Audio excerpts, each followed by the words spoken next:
Sa ngalan ng Ama at ng Anak at ng Espiritu Santo.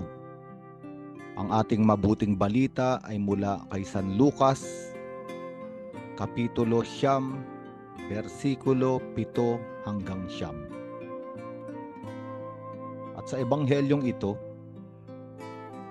makikita natin na dahil sa napakaraming kababalaghan at sa makapangyarihang pagtuturo ni Jesus, ay maraming tao ang nakakakilala na sa Kanya.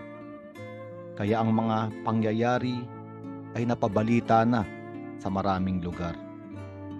Nabalitaan na rin ito ni Herodes na pinuno ng Galilea. At dito sa ebanghelyo ay nabagabag si Herodes sapagkat hindi niya alam kung sino ang taong ito.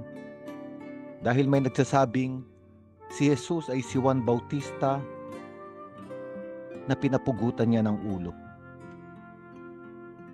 Kaya nga sabi ni Herodes, pinapugutan ko na si Juan. Sino pa kaya ang taong ito?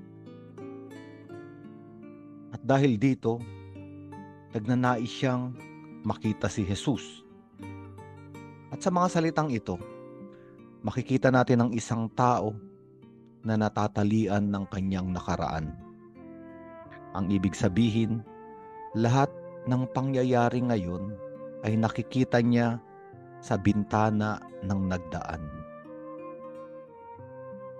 At ang bintana ng nagdaan ni Herodes ay isang madilim na kasaysayan. Bakit madilim? Sapagkat pinatay niya ang isang propeta. At ang konsekwensya ng nagdaang kadiliman o nagawang kasalanan sa nakaraan ay hindi makita ang bagong ngayon. Ang ginagawa ng Diyos sa kasaysayan sa ngayon. Sapagkat ang taong tinatalian ng nakaraang kadiliman, ang mata niya ay nandoon pa sa dilim, andoon pa sa nakaraan. Kaya anuman ang mangyari o mga bagong pangyayari sa kanyang buhay, ang kanyang interpretasyon ay palagiang interpretasyon na nanggaling sa nakaraan. Pwede nating sabihin na merong isang multo ng nakaraan na hindi nagpapatahimik sa kanya, na hindi nagbibigay ng kapayapaan, at palagi siyang nabubuhay sa pangamba na baka yung nagawa niya noon ay may konsekwensya na kailangan niyang pagbayaran ngayon. At kung titignan natin, kahabag-habag ang kalagayan ni Herodes. At maaari rin nating sabihin ito sa maraming tao sa ating panahon. Maraming tao ang nabubuhay pa sa nakaraan.